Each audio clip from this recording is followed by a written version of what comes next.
வணக்கம், நான் உங்கள் அபிமான யோகாம்பால் சுந்தர். இன்றைக்கி என்ன பார்க்க போகிறோம் அப்படின்னு சொன்னேன்னா, மார்ச் 14ஆம் தேதி அன்றைக்கி கார்டையா நோன்பு வருது. காலங்கத்தால் 5 மணிக்கு வேறு.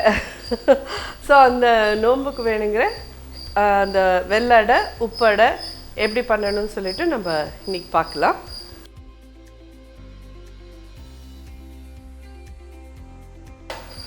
அஞ்சுலேருந்து 5:30க்குள்ளே அந்த நோன்பு பண்ணணும்னு சொல்லிட்டு இருக்கா. அதுக்குள்ளே எல்லோரும் இந்த அடையை பண்ணி நைவேத்தியத்துக்கு எடுத்துக்கிறதெல்லாம் எவ்வளோ தூரம் சாத்தியம்னு தெரியல. பாருங்கோ, அப்படி இல்லைன்னா வெத்தலை பாக்கு பழம் எல்லாம் வச்சு நோன்பு சரடை வச்சு நைவேத்தியம் பண்ணிவிட்டு அதுக்கப்புறம் அடையை பண்ணி நைவேத்தியம் பண்ண வேண்டியதுதான்.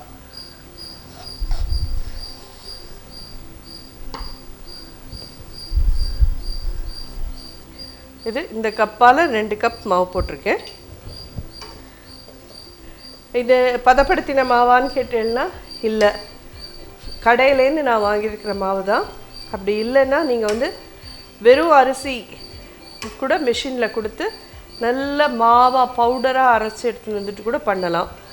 ஏன்னா நிறைய பேருக்கு மிஷின் இருக்கிற இடத்துல இல்லாதவாள்லாம் இருக்கா. எங்கள்கிட்ட பதப்படுத்தின மாவு கஷ்டம் அப்படின்னு சொல்கிற வாளுக்கோசரம் இப்படியும் பண்ணலாம் அப்படின்றது காமிக்கிறதுக்கோசரம் தான் இது. பதப்படுத்தின மாவா இல்லைன்னாலுமே நம்ம கொஞ்சம் இதை சாதாரண வரட்டரிசி மாவாக இருந்தாலும் பெரட்டி வறுத்துக்க தான் வேணும். இது பார்த்தேன்னா இந்த கோல மாவு பதம் பாலியா இந்த பதத்துக்கு எடுத்துக்கணும்.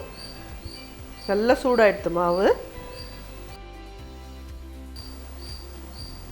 இப்படி போட்டேன்னா ஃப்ரீயாக விழணும் மாவு, அவ்வளோதான். இந்த ஸ்டேஜில் உப்படைக்கு இது போகிறோம். இதை எடுத்துகிட்டு இப்போது வெள்ளடைக்கு நம்ம வறுக்கலாம். அடுத்தாப்பில் அதே மாதிரி ஒரு 2 கப் போட்டிருக்கேன். இதை நல்லா செவக்க வறுக்கணும். இது நல்ல சேப்பானா கொஞ்சம் விட்டால் கருப்பாயிடுமோ அப்படிங்கிற லெவலில் சேப்பாக வறுத்து எடுத்துக்கணும். பார்த்தீங்கன்னா இந்த அளவுக்கு நல்ல ப்ரௌனாக ஆகிடணும் மாவு. வெள்ளடைக்கு கொஞ்சம் அடியிலலாம் பார்த்தீங்கன்னா கொஞ்சம் இப்படி பிடிச்சிக்க ஆரம்பிக்கும். அந்த ஸ்டேஜில் நிறுத்திடுவோம். அதேமாதிரி இது என்னன்னு கேட்டேன்னா காராமணி, வெள்ளை காராமணி. இதை முத நாளையெல்லாம் நோம்பு போதெல்லாம் சோக் பண்ணக்கூடாது. ஸோ நம்ம இதை பண்ண ஆரம்பிக்கிறதுக்கு 1 மணி நேரம் முன்னாடி கொஞ்சம் வெந்நீரில் கொதிக்கிற வெந்நீரில் இதை போட்டு மூடி வச்சுருங்க. ஒரு 1/2 hour 45 minutesலாம் வெந்துடும். குக்கரில் போட்டு ஒரே ஒரு விசில் வாங்கினாலும் இப்படி நல்லா மசிஞ்சிடும். உப்பு போட வேண்டாம், அப்படியே தான் எடுத்து வச்சுருக்கேன். இப்போ ஃபஸ்ட்டு உப்படைக்கு கலந்துடுறேன், அப்புறமா வெள்ளடை பண்ணலாம். 4 டீஸ்பூன் நல்லெண்ணெய் விட்டுருக்கேன். கடுகு ஒரு 1/2 டீஸ்பூன், உளுத்தம்பருப்பு 1 ஸ்பூன் போட்டிருக்கேன். பெருங்காயப்பொடி ஒரு 1/2 ஸ்பூன், பச்சை மிளகா உங்களுக்கு எவ்வளோ காரம் தேவையோ அவ்வளோ போட்டுக்கோங்க. நான் 2 பச்சை மிளகா நறுக்கி போட்டிருக்கேன். கருவேப்பிலை. இப்போ இது 2 கப் மாவு அப்படின்னா 2.5 கப் 3 கப் வரைக்கும் தண்ணி வேணும்.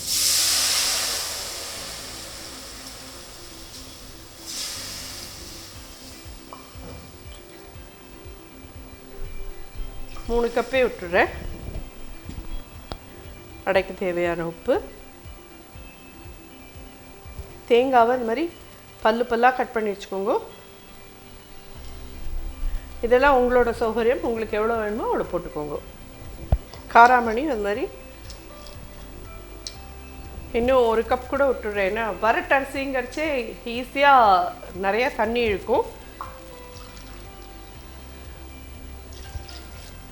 4 கப்பே விட்டுருக்கேன்.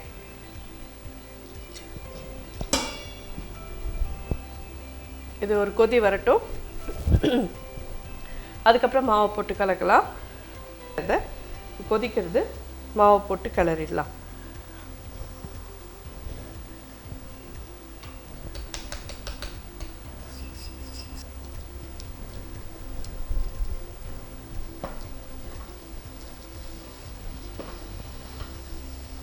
இதெல்லாம் கரெக்டாக இருக்குது. 4 கப் தண்ணி விட்டதே சரியாக இருக்குது பாருங்க. 3 இருந்திருந்ததுன்னா கம்மியாக தான் இருந்திருக்கும்.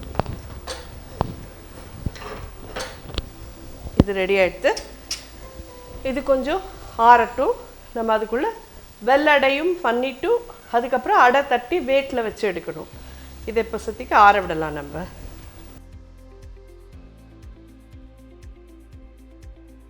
வெள்ளை அடை பண்ணலாம். அதே 2 கப் தான் நம்ம எடுத்துருக்கோங்கிறதே நல்லா சிவப்பாக வறுத்துருக்கோம்.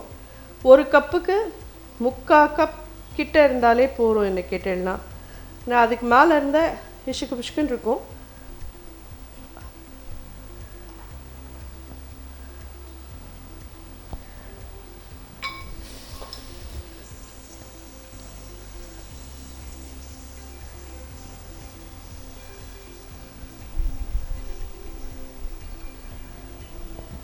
ரெண்டு முக்கால்.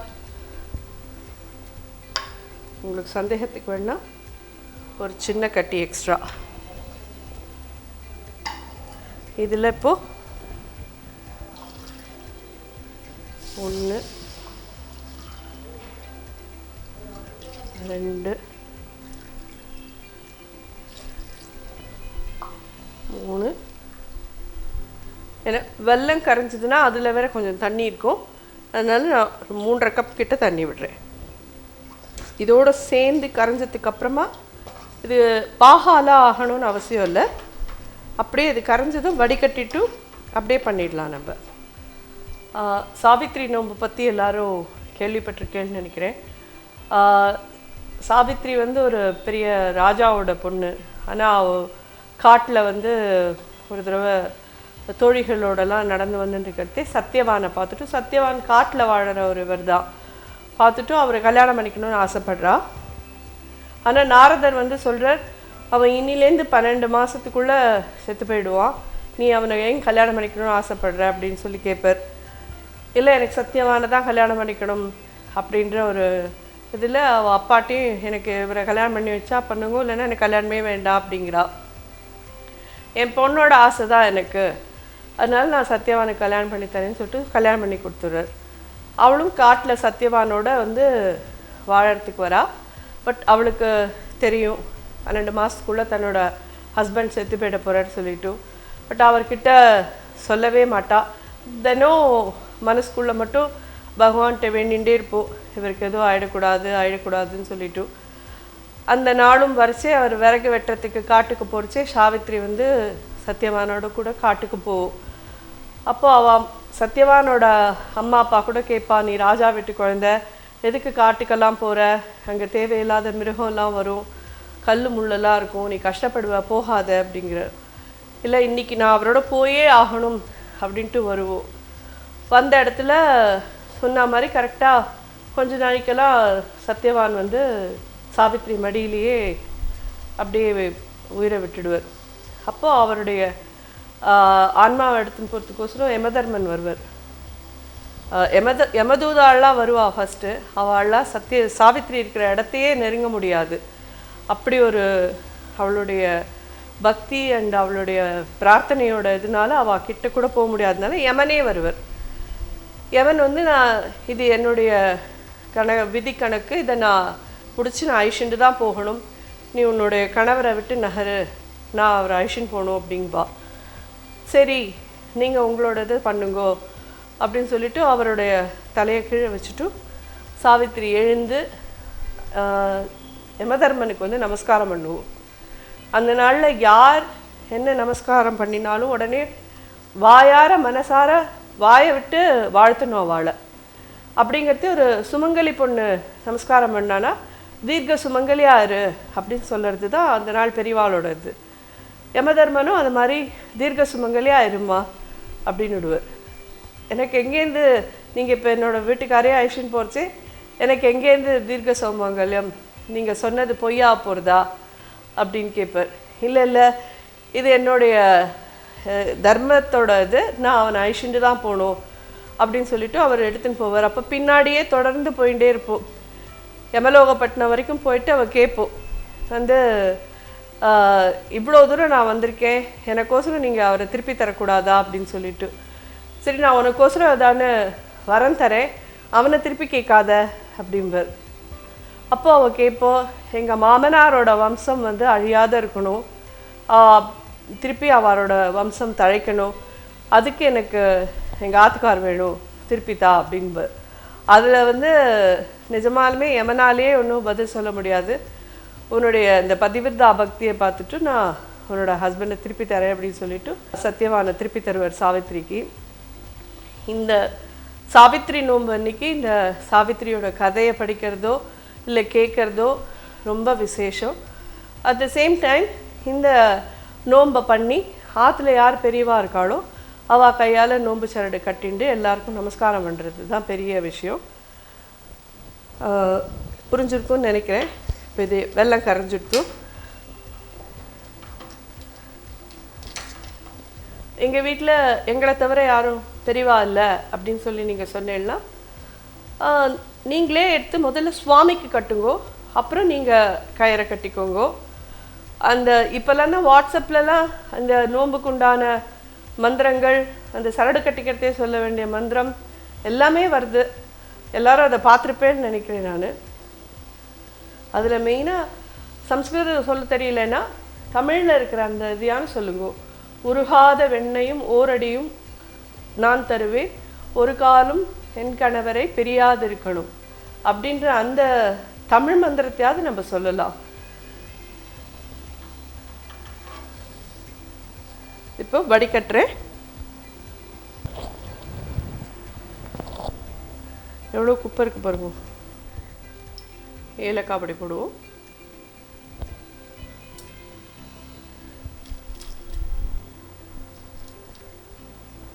தேங்காய் பல்லா, அதே மாதிரி வேக வச்ச காராமணி. இதையே இந்த அடை பண்ணி நம்ம இந்த நோன்பு அன்னைக்கு பண்ணுறோன்னு சொல்லி சொன்னால்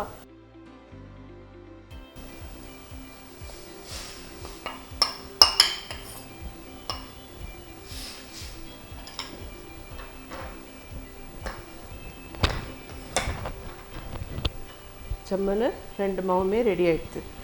இதுக்கும் இந்த 3.5 கப் தண்ணி விட்டும் கரெக்டாக இருக்குது. அடுப்பு அணைச்சிடுறேன். இப்போ இதை வெயிட்டில் வைக்கணும். அது எப்படி பண்ணுறதுன்னு பார்க்கலாம்.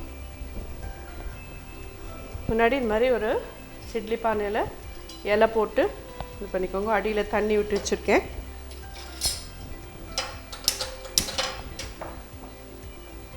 தண்ணி சுடட்டும்.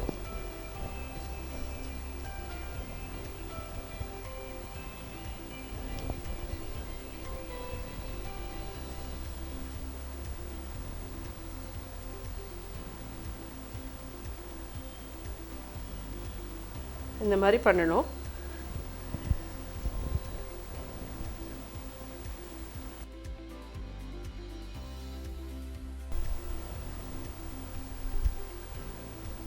இப்படி பண்ணிக்கா வைக்கணும் வெயிட்டில்.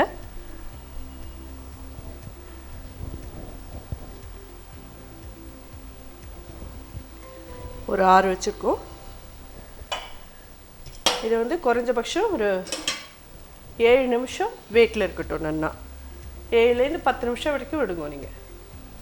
இது ஒரு 7 நிமிஷத்துக்கு மேலே ஆகுது. இது வெந்திருக்கும் நன்னா. இது வெந்துடுத்தும் நீங்கள் எப்படி பார்க்க முடியும்னா இது மேலெல்லாம் நன்னா அப்படி வேர்த்து விட்டுண்டா மாதிரி தண்ணியோடு இருக்கும். நன்னா வெந்துடுத்து. பட் கொஞ்சம் அடுப்பு அணைச்சிடுறேன். இது வெளியில் ஆறட்டும். அப்புறம் தான் நம்ம ட்ரான்ஸ்ஃபர் பண்ண முடியும். அப்படியே இருக்கட்டும். நம்ம இதையும் அதுக்குள்ளே அதே மாதிரி பண்ணி வச்சுக்கலாம்.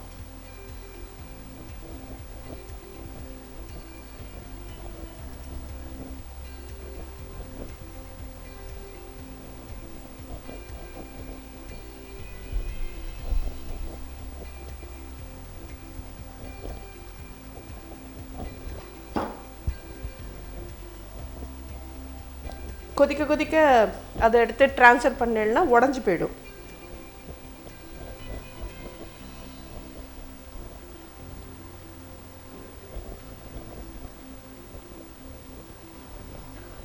இது பண்ணுறதே மட்டும் நான் இப்போ ஏன் கையில் கொஞ்சம் ஜலம் விட்டுனேன்னா வெள்ளங்கிறதுனால கையில் ஈஷிக்கும். ஈஷிண்டா அடுத்த குழக்கட்டை உங்களுக்கு இது மாதிரி ஃபினிஷிங் ஸ்மூத்தாக வராது. அதனால் ஒரு இதுக்கும் கையில் கொஞ்சம் தண்ணி வச்சுக்கோங்க பக்கத்தில். அதில் முக்கிட்டு இதை பிடிச்சி வெள்ளை இது மட்டும் பண்ணுங்க. இதையும் அதே மாதிரி வெயிட்டில் வைக்கலாம்.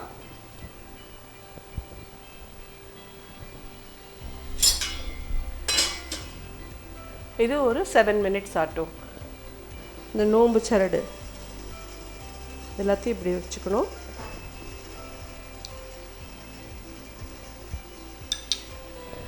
அதனால் இந்த நோம்பு இதுலேயே உருகாத வெண்ணையும் ஓரடையும் அப்படின்னு தான் அதோட இதுவே ஆரம்பிக்கும். ஸோ சாமி நைவேத்தியத்தும் போது வெண்ணெய் கண்டிப்பாக ஒரு ஸ்பூனாவது வச்சுக்கோங்க உங்களோட இதில். இந்த மாதிரி வெண்ணெய் ஒரு ஸ்பூன் வச்சு இது எல்லாத்தையும் வச்சுட்டு நைவேத்தியம் பண்ணிவிட்டு இப்போ யாரானு ஒருத்தர் தான் இருக்கும் ஆற்றுல அப்படி சொன்னால் 2 சரடு ஏன் வச்சுருக்கேன்னா, ஒன்று வந்து சுவாமிக்கு உங்கள் ஆற்றுல காமாட்சியோ மீனாட்சியோ அங்காளம்மனோ மாரியம்மன் என்ன அம்பாள் நீங்கள் வர்ஷிப் பண்ணுறீங்களோ அவளுக்கு ஒரு சரடை எடுத்து முதல்ல கட்டுங்கோ. அதுக்கப்புறம் நீங்கள் உங்கள் கழுத்தில் கட்டிக்கணும். அதனால் 2 சரடு. இல்லை குழந்தைகள்லாம் இருந்தால் கூட 1 வயசு தாண்டின குழந்தை பொன் குழந்தை இருந்ததுன்னா அதுக்கு கூட கட்டணும். ஸோ எவ்வளோ பேர் உங்கள் வீட்டில் இருக்காளோ அவளுக்கு தகுந்த மாதிரி நோம்பு சரடை எடுத்து வச்சுக்கணும். அதே மாதிரி உங்கள் வீட்டில் ஒரு 4-5 லேடிஸ் இருக்கேன்னா 4-5 லேடிஸ்க்கும் இந்த மாதிரி நுனி வாழலை போட்டு கீழே கோலம் போட்டு வாழலை போட்டு எல்லா லேடிஸ்க்கும் தனித்தனியாக நைவேத்தியம் பண்ணுற மாதிரி பண்ணணும். அவாவா சரடை அவாவா குழந்தைகள் சரடை அவள் தான் பண்ணணும். மித்தவா பண்ணுறதுன்றது ஆற்றுக்கு பெரியவா அவளோட இலையிலேருந்து எடுத்து கட்டட்டும். ஆனால் அவா தான் நைவேத்தியம் பண்ணணும். இப்போ இது ரெடி ஆகிடுத்து. இது இன்னும் ஒரு 5 minutes டைம் கொடுங்க. இது முடிஞ்சதும் சேர்த்து பார்க்கலாம். இது ஒரு 8 நிமிஷத்துக்கு மேலே ஆகிடுது. நல்லா ரெடி ஆகிடுது. முன்னாடி உப்படைக்கு சொன்னதே தான் வெள்ளடைக்கும். ஏன்னா வெல்லம் வேறு இலையே இருக்கும். அப்படியே சுட சுட நம்ம எடுத்தோன்னா அப்படியே உடஞ்சி போயிடும். ஸோ கொஞ்சம் எடுத்து வெளியில் வைக்கலாம்.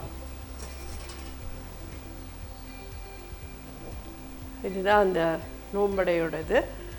எல்லோரும் இந்த நோன்பை பண்ணி சாவித்திரி நோன்பை எல்லோரும் கொண்டாடி அவாவா வாழ்க்கையில் எல்லா சௌமாங்கல்யமும் எல்லா நிம்மதி ஆரோக்கியம் எல்லா சம்பத்தையும் அடையணும்னு நான் அந்த காமாட்சிகிட்ட வேண்டிக்கிறேன். நன்றி, வணக்கம்.